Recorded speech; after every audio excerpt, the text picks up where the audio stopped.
In today's video, I'm going to teach you how to use frames in Miro, an essential skill for organizing your boards effectively.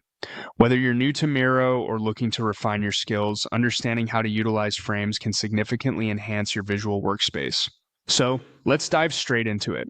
First things first, you'll want to navigate to the Miro homepage. If you haven't done so already, log into your account and head straight for your board by selecting it from your dashboard. If you don't have a board yet, you can easily create a new one.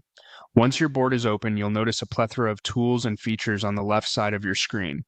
It's here that you'll find everything you need to bring your visual ideas to life, including the tool for creating frames. Now, direct your attention to the left toolbar and locate the Frame tool. It's an icon that looks like a square or rectangle.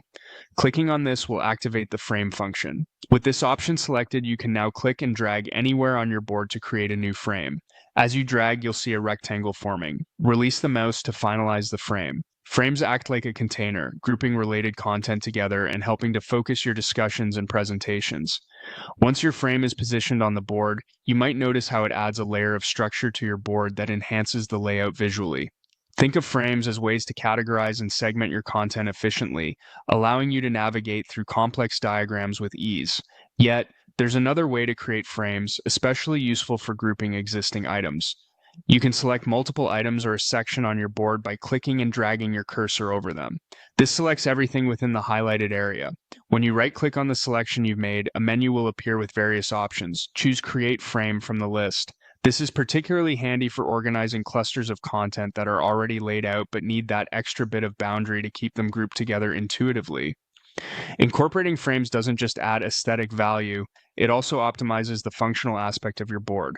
Frames can be moved as a unit, resized, and customized to fit your needs. They're perfect for headers, footers, or any section that requires clear delineation.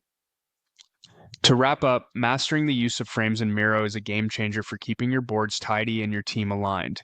It allows for a streamlined approach where content is easy to follow and collaborate on. I hope you found this tutorial helpful, and I encourage you to start experimenting with frames on your own Miro boards. Thanks for watching, and happy brainstorming.